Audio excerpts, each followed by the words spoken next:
Friends, अगर आप मुझसे क्लासेस लेना चाहते हैं, किसी भी तरह के व्हाट्सएप ग्रुप में ऐड होना चाहते हैं, ज्वाइन करना चाहते हैं, तो प्लीज़ मुझे मेल करना। क्योंकि अब मैं इस ग्रुप को फ्री नहीं रखूँगा, क्योंकि मैंने रखा, पहले ही मैंने कहा था कि इसका अंजाम सही नहीं होगा, क्योंकि इसके अंदर कुछ अनवांटेड मैसेजेस आ सकते हैं, अनवांटेड पीपल आ सकते हैं, और वैसा ही हुआ। इसीलिए ग्रुप को चार्जेबल रखना बहुत ज़रूरी है। तो ग्रुप चार्जेबल रखना बहुत ज़रूरी होता है। सो 99 रुपीज़ पर मंथ मैंने चार्ज रखा था, लेकिन फिर किसी ने ज्वाइन नहीं किया, इसलिए मैंने उससे फ्री एंट्री करना पड़ा, मुझे उस ग्रुप की एंट्री को फ्री करना पड़ा। लेकिन अब मैंने उसको बंद कर दिया है, मैं उसे फ्री नहीं रखूंगा, क्योंकि ग्रुप का चार्जेबल होना बहुत ज़रूरी है। Otherwise unwanted messages appear in the group. So that's why I hope you understand friends.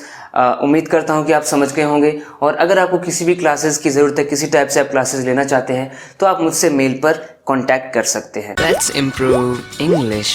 Hey everyone, welcome to let's improve English. Friends, हमेशा की तरह इस वीडियो में भी आपकी इंग्लिश इंप्रूव होने वाली है, आपकी इंग्लिश वोकैबुलरी इंप्रूव होने वाली है। आपको कुछ वर्ड्स का पता चलेगा कि उनको सही से सेंटेंसेस में यूज़ कैसे कर सकते हैं, और आप अपने कॉन्वर्सेशंस को और भी बेटर कैसे बना सकते हैं। तो पहला सेंटेंस देखिए, वो मेरा बहुत ज़्यादा अच्छा सपोर्टर है, बहुत ज़्यादा मेरा साथी है, वो बहुत अच्छे से सपोर्ट करता है।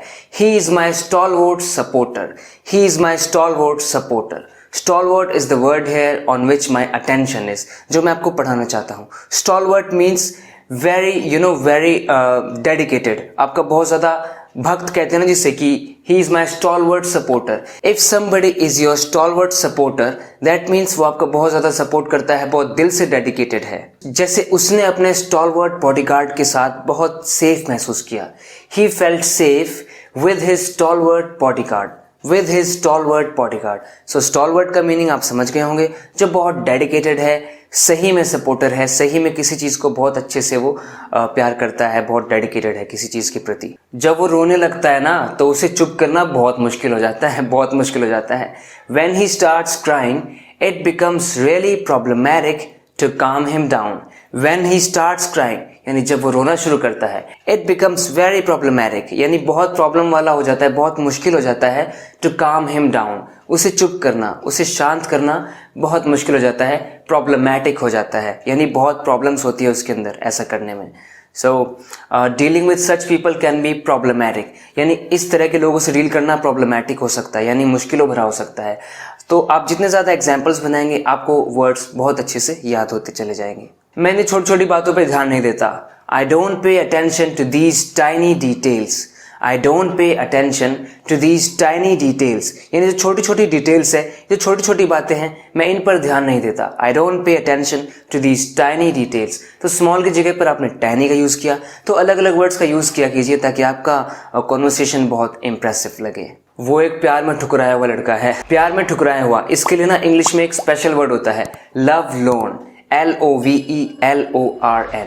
सो he is a love loan boy, यानी वो एक ऐसा लड़का है, he loves somebody who doesn't love him back. So that means he is a love lone boy. उसका बिजनेस तो आजकल जोरों शोरों से चल रहा है, बहुत अच्छा चल रहा है, बहुत अच्छा ग्रो कर रहा है। His business is thriving these days. So thrive करना मतलब डेवलप होना, ग्रो करना। इसकी जगह पर आप doing well भी बोल सकते हैं। His business is doing very well these days, यानी उसका बिजनेस आजकल बहुत अच्छा काम कर रहा है, या फिर it is thriving, वो thrive कर रहा है, ग्रो कर रहा है, कंटिन्यूसली डेवलप हो रहा है, ग्रो कर रहा है। वो तुम्हारे और मेरे बीच की नज़दीकी से जलता है। He is jealous of the closeness between you and me. He is jealous of the closeness, यानी कि नज़दीकी। क्लोज में हमने NESS ये सफिक्स लगा दिया, और ये बन गया एक नाउन जिसका मतलब होता है नज़दीकी।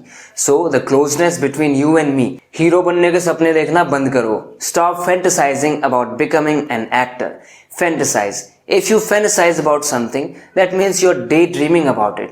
You want to achieve something very badly, but it is very unlikely to achieve. It is very unlikely to happen. So friends, जिस चीज़ को पाना मुश्किल है या जिस चीज़ का होना मुश्किल है, आप उसके लिए फैंटेसाइज करते हैं। फैंटेसाइज करने का मतलब उसके सपने देखना कि ऐसा हो जाए, ऐसा हो जाए, तो उसे फैंटेसाइज करना बोलते हैं। जैसे वो तो एक राजकुमारी से शादी करने के लिए फैंटेसाइज कर रहा है, सपने देख रहा है राजकुमारी से शादी करने के। He is fantasizing about marrying a princess.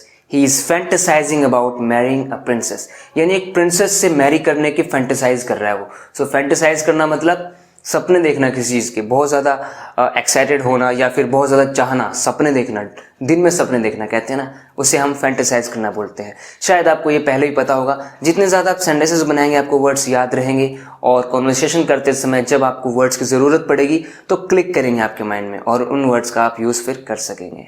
वो हमेशा अपने काम में उलझा रहता है, काम के अलावा उसे कुछ दिखता ही नहीं है। He is always wrapped up in his work.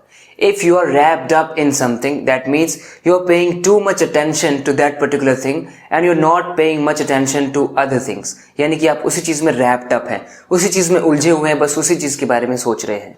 So अपनी ही लाइफ में मत उलझे रहो। Don't be too wrapped up in your own life.